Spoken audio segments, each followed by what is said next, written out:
The Legend of the Black Wolf, A Tale of Illusion versus Truth by Forrest Rivers, written on December 13th, 2019.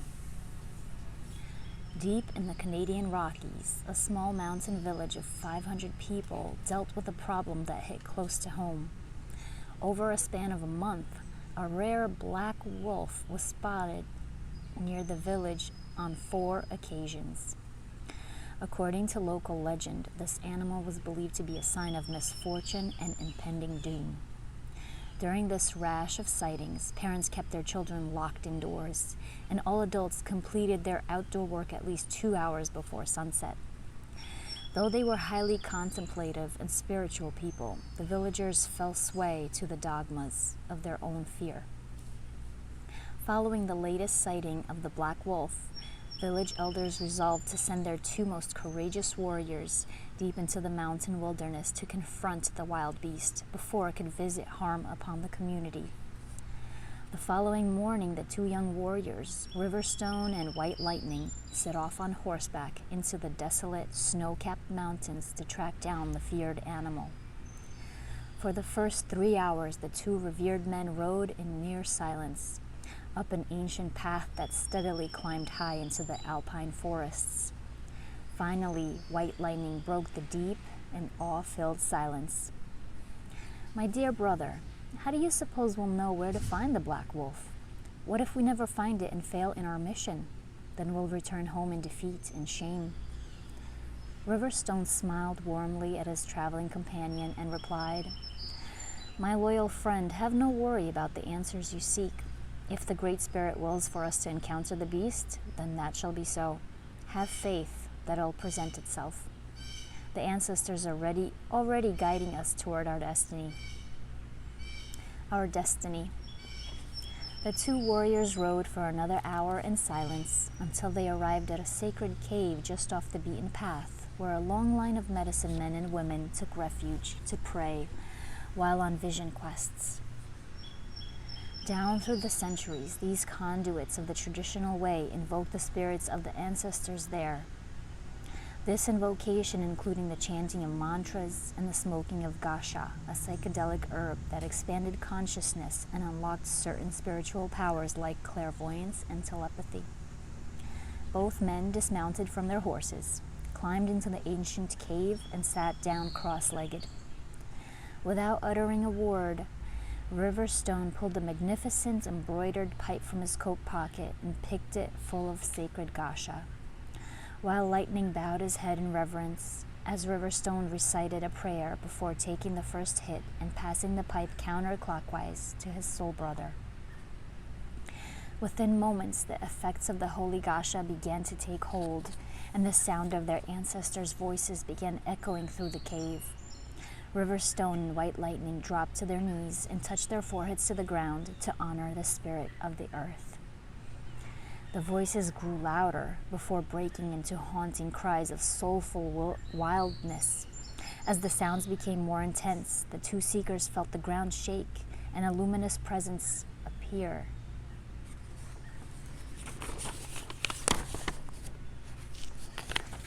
At that very moment, both men emerged out of their trance and gazed at the entrance of the cave, only to find a great being standing before them. It was the black wolf. The wolf speaks. Riverstone and White Lightning stared in wild wonder at the great being.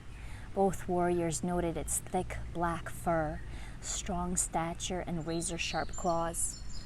However, it was the black wolf's glowing yellow eyes that mesmerized them. Indeed, they weren't the eyes of a typical wolf. No, these eyes revealed one who somehow knew all the secrets of the universe. Yet the black wolf's enduring stare also radiated total balance, inner peace, and transcended wisdom. The warriors, who were no strangers to being in the presence of holy people, again sprawled their bodies on the ground and pressed their faces to the dirt, with arms extended forward, exalting this god incarnate in animal form. After a few moments, Riverstone and White Lightning returned to a seated position and stared at the mighty being, with both apprehension and excitement. The black wolf locked eyes with both men as if he could see through the windows of their souls. Suddenly, the young warriors heard a strong yet comforting voice emerge in their heads as the black wolf raised one of its front paws to signal that all present were now communicating telepathically. The black wolf explained, "My name is Waya, and I am a humble messenger of the Great Spirit. I've been sent here to help expunge fear and root out paranoia among your people, so you may carry on in the tradition of the original earth dwellers in these times of moral decadence. It's imperative that you learn to fully see into the nature of things and that you don't tarry in the realm of illusion. For your people have been called upon to help those remember the traditional way." White Lightning fixed his gaze on Waya, the black wolf, and replied with a question. "O venerable Waya, I can see that you're blessed with heavenly powers. Please tell us what you mean when you say that it's imperative for us to learn to see into the nature of things." Waya replied with a parable. There's an ancient story of a beloved medicine man who had very remarkable powers. The gifts of healing and prophecy were among his bestowed abilities. This healer would pray for 2 hours each morning and night for the Great Spirit to visit him and share the secrets of healing. Every day he waited patiently for the Great Spirit to appear, but to his disappointment, no such visit occurred. For many months, this healer looked far and wide for signs of its visitation. In the sky, while fishing on the river, in encounters with wild forest beings, and even through fire ceremonies.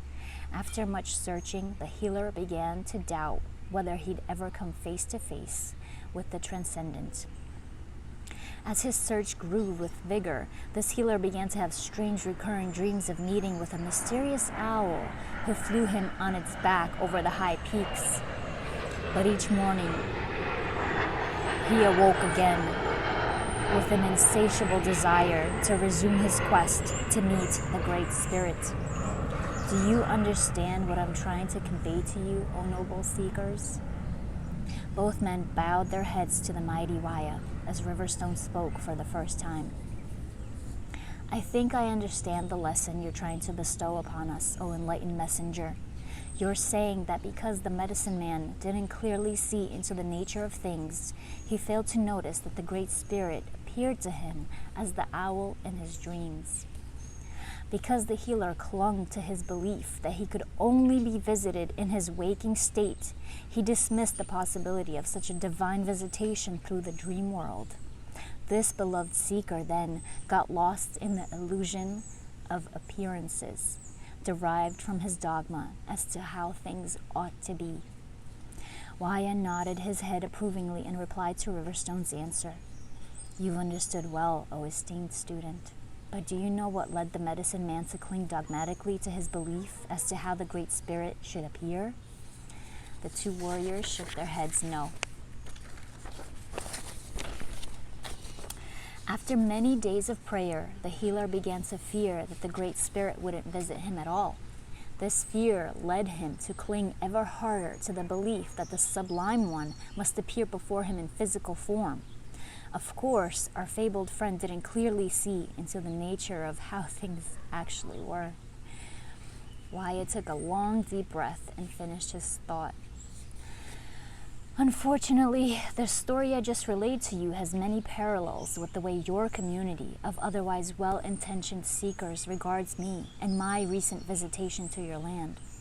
I only ask that both of you return to your village with this message. Release your fears and absolve your dogmas. Then clearly see into the nature of things. Tell them, too, that I shall appear before the entire village in exactly 1 fortnight. It will be up to them to see through the veneer of this world of appearances and delve into the realm of living truth and wisdom.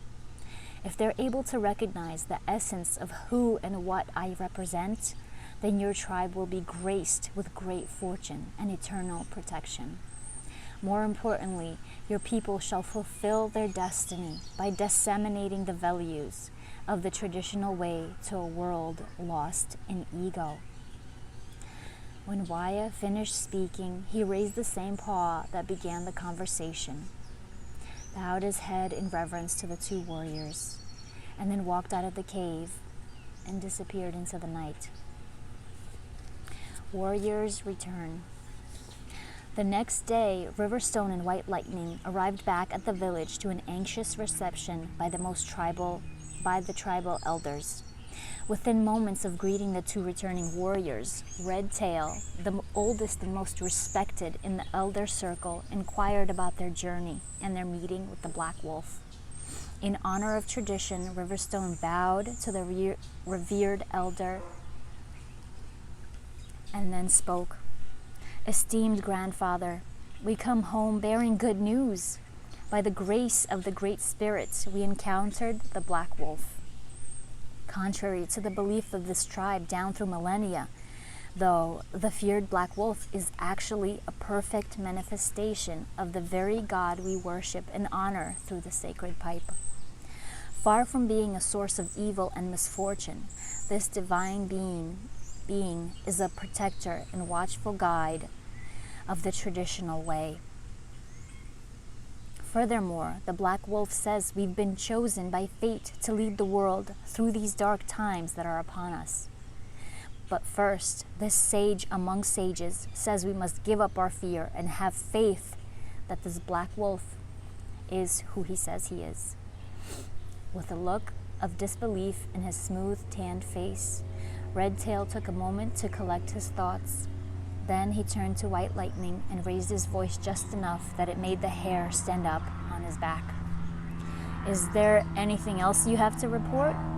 Before you reply, I'd just like to remind you both that it's a grave offense in this village to deceive your elders with words of chicanery." White Lightning locked his eyes with Redtail, just as Wyah had done with him in the cave only a day earlier, and said, "I'm aware, O loving and wise chief, that it's a grave offense to tell lies to the revered elders of the tribe. Please be assured that every word we've spoken is the truth. However, there is one additional thing that I have to report. The Black Wolf, whose real name is Waya, wants the elders to know that he'll be visiting our tribe in exactly 1 fortnight minus a day. Surely his visit will be a test of our faith and our ability to see beyond appearances into the true nature of things." Redtail reflected deeply on White Lightning's words, and then, with a wave of his hand, dismissed both warriors from his presence. The two young warriors went to their dwellings and retired for the evening. The next morning, Riverstone and White Lightning awoke to the gentle shaking from Green Mountain and grazing elk, the elders' two messengers. The two envoys informed the young warriors that they were to meet with all 18 of the village elders within the hour. Both men promptly washed up, prepared breakfast, and dressed in their traditional garb to meet the elders. After a short walk through the community, Riverstone and White Lightning arrived at the village center and took their seats on the ground surrounded by the elders. They bowed their heads to each one of the wise men and women and waited for someone to speak. Redtail, the same revered elder who had spoken to them the night before, fixed his gaze on the two men. He then took 3 steps forward in their direction and said, "The elder circle met last night, and we came to a very difficult decision to strip you both of your warrior status. Furthermore, we've decided that if the Black Wolf doesn't visit us when you say he will, we shall have no choice but to banish you from the village for a period of 5 years. You've spoken words of deception and have visited great shame upon yourselves and the tribe. All gathered here are unified in their belief that you both must be punished for your transgressions." Riverstone and White Lightning stared at the elders in disbelief and sighed deeply. After a tense moment of silence, Riverstone asked Redtail for permission to speak. The old man obliged. "Dear esteemed elders, White Lightning and myself have spoken the truth. The black wolf is a being of divine light, not a dark demon. And he'll return here when we said he would. In only a short time, you'll see the folly of your ways. The warriors bowed to the village elders and surrendered their crossbows and swords to their superiors. Indeed, in just a short time, Redtail and the rest of the elders would learn just how mistaken their conclusion was. In pursuit of this endeavor, 42 of the most able-bodied males in the community were called up for service to vanquish the Black Wolf. However, the tribe's 2 bravest warriors were conspicuously absent from the militia. On the last evening of the fortnight, the entire tribe held their collective breath as they waited to see if the Black Wolf would make an appearance. As the last rays of sunlight shined on the village, a silhouette of a great animal suddenly emerged out of the surrounding forest. In the direct line of fire, the Black Wolf emerged with the same glowing yellow eyes that had hypnotized the 2 young men only weeks prior. Fearless Lion, the respected leader of the tribal militia, barked out orders to his men to engage the Black Wolf. Hiding in the near treetop, Riverstone and White Lightning watched in horror as the militiamen brandished their weapons to strike down Waya, the god incarnate. Both warriors cried out in agony as the army unleashed a flurry of burning arrows at the Black Wolf. Amid the chaos of that moment, all who were present saw what would be described as a miracle. As the militia released the burning arrows, the Black Wolf simply grinned and stood upon his hind legs with his 2 front paws raised triumphantly in the air.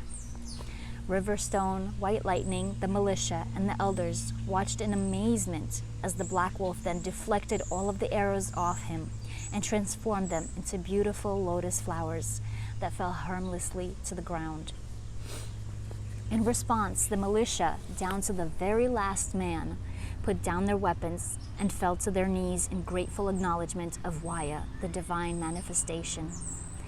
The elders also dropped to their knees and began to quietly recite invocations to the holy Waya.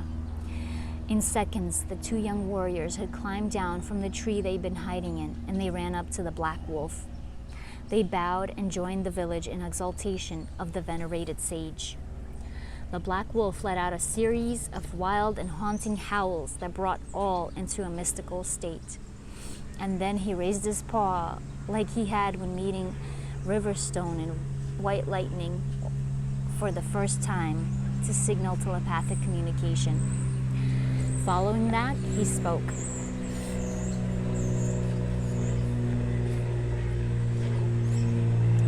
Brothers and sisters, kindred spirits, and fellow pilgrims on the path, my name is Waya, and I've come here with an urgent message from the Blessed One, the Great Spirit.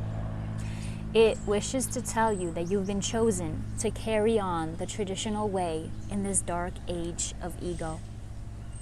The Great Spirit also wishes to say that there is no separation between it, which is the creative energy of the universe, and you. Just as the river flows into and becomes the ocean, you flow into the cosmic vibration of eternity and become one with it. The Black Wolf took a long pause and then continued. The Great Spirit also wishes to say that in order to fulfill your destiny, you must exercise the degree of free will that it bestowed upon you. You must conquer all your fears and conceptions of how you think it is. You must learn to see clearly into the nature of how things are. This, my noble seekers, is the surest path to self-realization and world peace. You should never forget that the fruits of wisdom fall from the tree of pure awareness. As you embark upon this journey of enlightenment, be on guard for the tricks your ego might play in order to create the illusion of separateness. Like the still wonders of the wild, the arc of the universe bends towards non-duality and oneness. You are these bodily forms, but also remember that behind them, there are fractals of your being that live beyond time and space in the realm of the formless. Wyatt took another pause and then added, "Must I also remind you that only minutes ago you attempted to extinguish that which you are a part of, because you failed to see that I'm you and you're me. You really shot those burning arrows at yourself. And because there is only one of us behind the forms, I forgive you and love you, just as you should now forgive and love yourselves in your momentary lapse of vision. Please know that I will always watch over and protect you in your inspiring quest to spread peace, light, and love throughout the land. Before we part, I wish to say one final thing. Whenever you're in doubt as to how to act, look to the earth and consult your own inner wisdom, but also emulate the honor, courage, and honesty of your own two courageous warriors, River Stone and White Lightning." With these final words, the black wolf let out another great howl before turning and disappearing back into the forest. Soon thereafter, a glorious shrine for prayer and meditation was erected in the exact spot where Wyah delivered his legendary sermon. After the construction of the shrine was completed, the elders made amends with Riverstone and White Lightning by bestowing upon them a coveted medal of honor for their courage in discovering the Black Wolf. However, what was more important to these young warriors was the fact that they kept their faith all along, knowing that the Great Spirit would guide all their brethren into seeing the true nature of things. By Forrest Rivers. He's a good boy.